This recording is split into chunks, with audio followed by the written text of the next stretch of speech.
시간이 되었으므로 2025년 9월 29일 월요일 아침 예배를 시작하겠습니다. 다 같이 주의 기도를 시작합니다. 하늘에 계신 우리 아버지여, 이름이 거룩히 여김을 받으시오며 나라가 임하옵시며 뜻이 하늘에서 이루어진 것 같이 땅에서도 이루어지이다. 오늘 우리에게 일용할 양식을 주시옵고 우리가 우리에게 죄진 자를 사하여 준 것 같이 우리의 죄를 사하여 주시옵고 우리를 시험에 들게 하지 마시옵고 다만 악에서 구하옵소서. 나라와 권세와 영광이 아버지께 영원히 있사옵나이다. 아멘. 인간의 생사복을 주관하시는 하나님 아버지, 하나님의 크신 사랑을 진심으로 감사드립니다. 지금도 우리의 형편을 아셔서 우리가 넘어지고 쓰러질 때에 우리를 일으켜 세워주시고 우리에게 영원한 생명을 주시고 성령 하나님을 보내주셔서 참다운 그리스도인으로서 살아갈 수 있도록 힘을 주셔서 감사합니다. 하나님, 우리가 낙오되지 않고 끝까지 천국에 안착할 수 있도록 끝까지 우리와 동행하여 주시고 우리가 부족하고 나약하여서 넘어지고 쓰러질 때마다 다시 일으켜 세워주셔서 결국에는 이기는 자가 될 수 있도록 은총 베풀어 주시옵소서. 하나님, 이 시간 간절히 바라고 하는 것은 이 나라와 민족을 위해 기도합니다. 우리 민족이 하나님 말씀 안에서 거듭날 수 있도록 하시고 우상의 공화국이 아니라 믿음의 공화국으로 다시 태어날 수 있도록 인도하여 주시옵소서. 먼저 교회 공동체들과 주의 종들이 회개할 수 있도록 하시고 말씀으로 돌아가 오직 예수, 오직 은혜, 오직 믿음만 받잡고 하나님께 영광 돌릴 수 있도록 은혜 베풀어 주시고 도와주시옵소서. 우리 교회도 함께 하시사 이 지역사회에서 빛과 소금의 역할을 잘 감당하여서 하나님께 영광 돌리는 아름답고 반듯한 교회 공동체 되게 하나님 선도하여 주시옵소서. 이 시간 간절히 바라고 원하는 것은 심신이 연약한 우리의 지체들을 위해 기도합니다. 먼저 우리 권사님들 기름을 준비한 다사처녀가 되게 하여 주시고 육신의 장막이 벗어지는 그날에 이를 때까지 하나님께서 저들의 삶을 선도하여 주시옵소서. 그리고 심신이 연약한 우리 지체들 하나님께서 함께 하셔서 여호와 라파 되신 하나님께서 저들의 질병을 치료하여 주시고 저들이 말씀 안에서 다시 하나님을 의지하는 자 될 수 있도록 심령이 가난한 자 될 수 있도록 하나님 도와주시옵소서. 우리 교육자들에게도 함께 하시고 우리의 자녀들에게도 함께 하시고 주를 믿는 모든 천국 백성들이 하나님 말씀 안에서 하나가 되어 하나님을 기쁘시게 하는 삶을 살 수 있도록 늘 함께하여 주시옵소서. 저에게도 함께하여 주시옵소서. 모든 말씀 예수 그리스도인 받들어 감사하며 기도드렸사옵나이다. 아멘. 하나님 말씀 보겠습니다. 데살로니가 전서 4장 13절에서 18절 말씀입니다. 데살로니가 전서 4장 13절에서 18절 신약성경 제성경으로 331쪽입니다. 13절부터 18절까지 봉독합니다. 형제들아, 자는 자들에 관하여는 너희가 알지 못함을 우리가 원하지 아니하노니 이는 소망 없는 다른 이와 같이 슬퍼하지 않게 하려 함이라. 우리가 예수께서 죽으셨다가 다시 살아나심을 믿을진대 이와 같이 예수 안에서 자는 자들도 하나님이 그와 함께 데리고 오시리라. 우리가 주의 말씀으로 너희에게 이것을 말하노니 주께서 강림하실 때까지 우리 살아 남아있는 자도 자는 자보다 결코 앞서지 못하리라. 주께서 호령과 천사장의 소리와 하나님의 나팔 소리로 친히 하늘로부터 강림하시리니 그리스도 안에서 죽은 자들이 먼저 일어나고 그 후에 우리 살아남은 자들도 그들과 함께 구름 속으로 끌어올려 공중에서 주를 영접하게 하시리니 그리하여 우리가 항상 주와 함께 있으리라. 그러므로 이러한 말로 서로 위로하라. 하나님, 이 말씀을 들어 사용하여 주시옵소서. 예수님 이름으로 기도드렸습니다. 아멘. 사도 바울은 성도들이 꼭 알아주었으면 좋을 주제를 말할 때 꼭 너희가 알지 못함을 우리가 원하지 않는다, 이런 말을 사용합니다. 이런 어투는 말씀드린 것처럼 이 편지를 읽는 사람이 이제 내가 말할 주제를 바르게 알기를 원할 때 경각심을 일깨우기 위해 사용하는 표현이 되겠습니다. 저 같은 경우도 여러분 보십시오. 귀 있는 자는 성령의 음성을 들으시길 바랍니다. 이런 식의 어휘를 사용합니다. 그럼 오늘 주제가 무엇일까요? 여러분들이 오늘 꼭 알아주었으면 하는 주제가 무엇일까요? 그것은 예수님의 강림에 관한 것입니다. 헬라어로는 파루시아라고 하는데, 파루시아, 그리스도의 강림은 곧 죽은 신자들의 운명과 관계되기 때문에 사람들은 이 파루시아에 대해 초미의 관심을 가지고 있었습니다. 왜냐하면 당시 데살로니가 성도들은 예수님께서 곧바로 재림하실 거라고 생각했거든요. 몇십 년이 지나도 안 오시는 겁니다. 데살로니가 전서는 기원 후 52년에서 53년경에 기록되었으니까 예수님이 33살 즈음에 하늘로 승천하셨으므로 대략 20년 정도가 지난 겁니다. 그럼 예수님의 승천을 본 사람 중에서도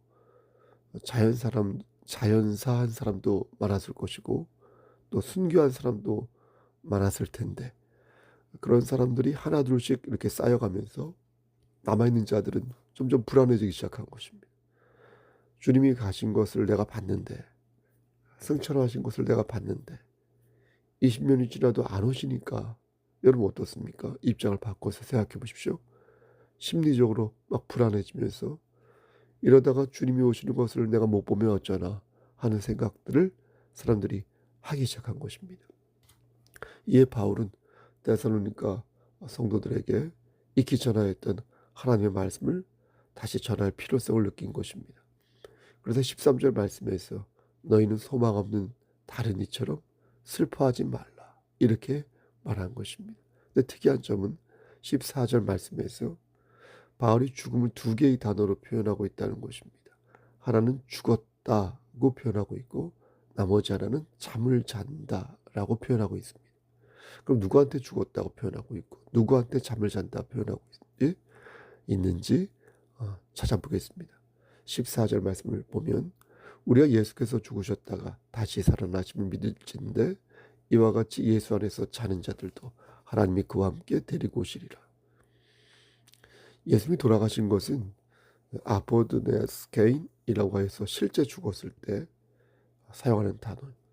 그런데 성도들이 죽은 것은 코이마스다이라고 하여서 잠을 잔다, 이렇게 표현하고 있는 것입니다.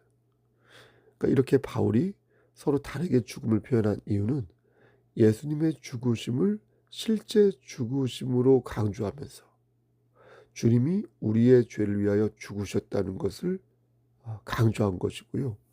반면 성도들에게는 위로를 주고 싶었던 거예요. 격려해 주고 싶었던 거예요.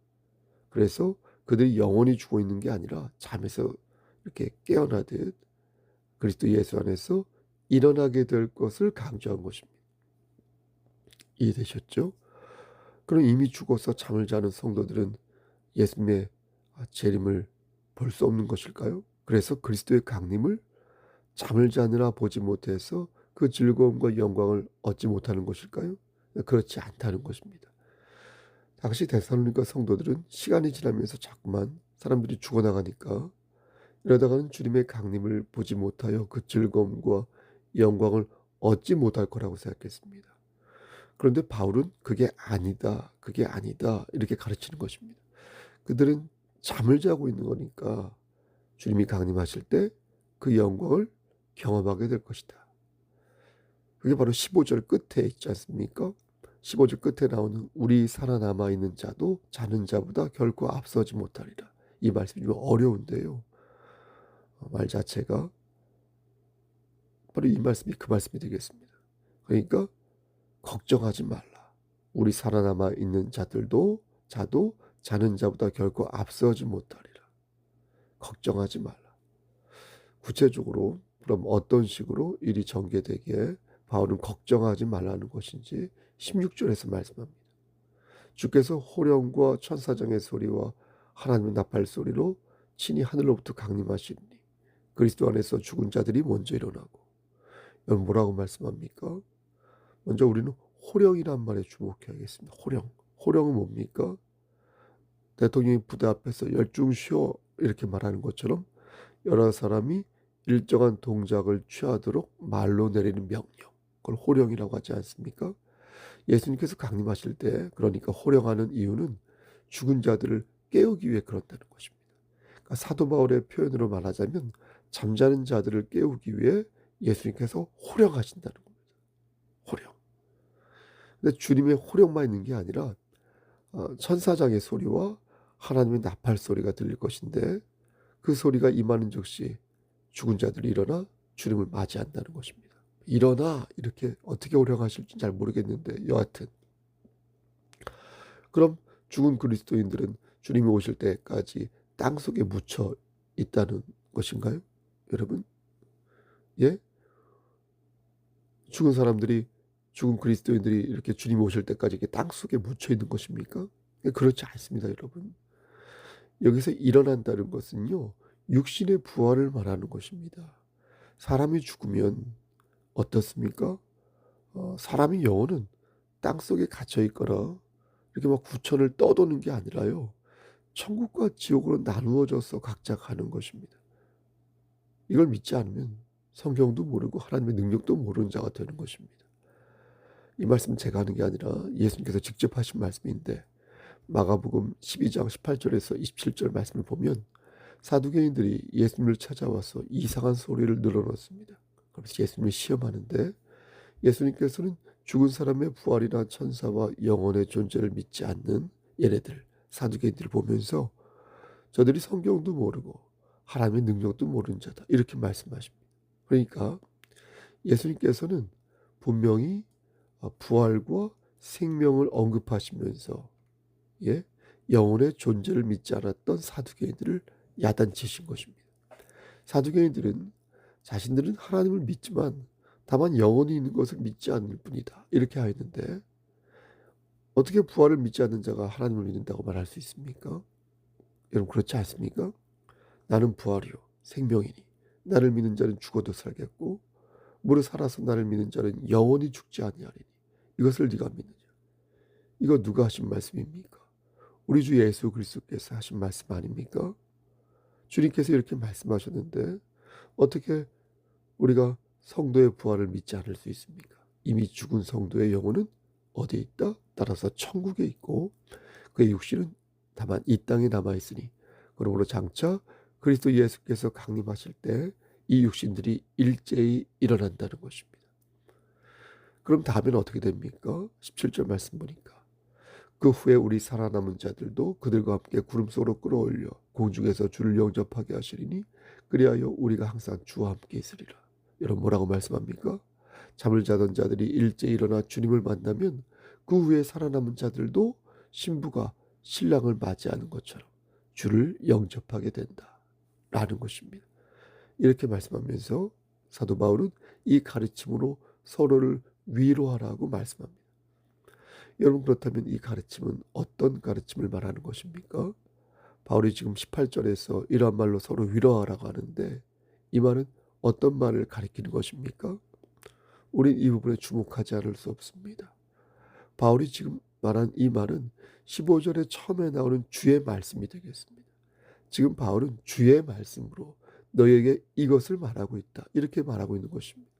그러면 예수님께서 당신의 강림에 대해서 어떠한 말씀을 하셨다는 것인데 사실 예수님께서는 사람들에게 당신이 강림하실 때 어떤 일이 일어날 거라고 구체적으로 말씀하신 적이 없습니다. 예수님께서 당신을 부활이요 생명이라고 말씀하시며 당신으로 말미암지 않고는 하나님 아버지께로 나아갈 수 없다고 분명히 말씀하셨지만 당신이 강림하실 때 어떤 모양으로 강림하시는지 그것에 대한 자세한 말씀은 하지 않으셨다는 겁니다. 그럼 바울은 주님의 그 강림을 말하면서 왜 이것이 주님의 말씀이라고 말한 것일까요? 예수님께서는 정작 당신의 강림에 대해 자세한 말씀을 하지 않으셨는데 예? 어떻게 바울은 그것에 관한 구체적인 내용을 사람들에게 전달할 수 있었던 것일까요? 가끔 어떤 분들은 이런 내용이 예수님이 직접 하신 말씀이 아니니까 신뢰할 수 없다, 이렇게 말을 하면서 사복음서에 나오는 그 말씀만 하나님의 말씀이다 라고 주장하는 사람들이 있습니다. 하지만 그건 잘못된 생각입니다. 만약 그렇다면 하나님께서는 사복음서 외에 다른 부분을 성경으로 인정해 주지 않으셨을 것입니다. 하나님께서는 사복음서 외에 다른 말씀이 성경으로 인정될 수 있도록 허락해 주셨습니다. 그러니까 바울은 예수님의 이름을 빌려서 예언적인 발언을 한 것입니다. 또 그 외 교회를 통해 구전되어 오던 예수님의 말씀을 인용한 것입니다. 또 바울은 다메섹에서 부활하신 예수님을 만나 그 이후 예수님으로부터 직접적으로 계시의 말씀을 듣기도 하였기에 바울이 소개한 예수님의 강림은 하나님의 말씀이다 라는 것입니다. 나아가 하나님의 말씀을 전하는 저 같은 주의 종도 그 말씀으로 이미 계시된 하나님의 말씀에 부합한 강설을 하는 것이기 때문에 이 강설 역시 하나님의 말씀을 전하는 반듯한 강설이 된다는 것입니다. 데살로니가 교인들은 신앙의 열정을 가지고 있었으나 잘못된 재림관을 가지고 있었습니다. 그들은 종말이 곧 임할 것이라는 생각에 일도 하지 않았고요. 그리스도의 재림만을 기다리며 오롯이 모이는 것에만 힘썼습니다. 그리고 주의 재림을 갈망하던 동료들이 재림을 보지 못한 채 죽어나가는 것을 보면서 그리스도의 재림에 대해 의심을 품었습니다. 이에 바울은 예수님으로부터 받은 계시의 말씀을 저들에게 전해야 할 필요성을 느꼈으며 장차 그리스도가 재림하실 때 죽었던 자가 먼저 일어나 그리스도를 영접할 것이니 너희는 걱정 붙들어 매라. 그리고 그리스도가 재림할 때까지 각자의 위치에서 최선을 다하여 살 것을 당부한 것입니다. 우리가 서 있는 그 자리에서 최선을 다하여 하나님의 영광을 위해 살 것을 당부한 것입니다. 바울은 데살로니가 교인들에게 이렇게 편지를 쓰면서 그들이 반듯하게 신앙 생활하기를 바랐습니다. 한 땀 한 땀 적은 데살로니가 전서 4장 말씀을 보면서 우리는 따라서 진리를 사기 위해 혼신의 힘을 다하는 바울의 모습과 진리를 팔기 위해 별짓을 다하는 거짓 영혼의 실체를 비교하여 보는 것입니다. 사랑하는 성도 여러분, 그렇다면 지금 우리는 어떻습니까? 지금 우리는 하나님의 영광을 위하여 혼신의 힘을 다하고 있습니까? 하나님의 영광을 위하여 하늘의 것을 소망하며 하늘의 것에 우리의 모든 것을 걸고 있습니까? 하나님의 영광을 위하여서 어떤 것을 구체적으로 계획하고 실천하고 있습니까? 천국의 시민권이 있는 자로서 과연 합당한 삶을 살기 위해 노력하고 있습니까? 사랑하는 성서교회 성도 여러분, 우리는 말씀드린 바 그리스도에게 속한 그리스도인으로서 영원한 생명을 선물로 받은 자입니다. 주께서 강림하시는 날 여러분들과 저는 모두 만약 죽었다면 잠에서 깨어날 것입니다. 여러분들보다 먼저 죽은 이들이 있다면 여러분들보다 먼저 일어나 주님을 영접할 것입니다. 만약 우리가 먼저 죽었다면 우리가 먼저 일어날 것이니 우리는 불안해하지 말고 당당하게 그 날을 기다리면 되겠습니다. 주님께서는 분명히 말씀하셨습니다. 나는 부활이요 생명이 나를 믿는 자는 죽어도 살겠고 무릇 살아서 나를 믿는 자는 영원히 죽지 아니하리니 이것을 네가 믿느냐? 여러분 믿으십니까? 여러분 부활신앙을 마음에 새기시고 오늘도 진정한 그리움, 진정한 열정, 진정한 그리스도인의 삶을 사시기를 주님의 이름 받들어 간절히 축원합니다. 아멘. 이제는 우리를 죄에서 구속하여 주신 우리 구주 예수 그리스도의 은혜와 아버지 하나님의 만극하신 그 사랑하심과 성령 하나님의 교통하시고 인도하신 모든 역사하심이 부활신앙을 가지고 오늘도 반듯하고 멋지게 살아가 하나님께 영광 돌리는 삶을 살기를 소원하는 여기 모인 성도와 그들의 가정과 이 재단과 이 나라 위에 하나님의 사랑하심이 세세토록 함께 계실지어다. 아멘.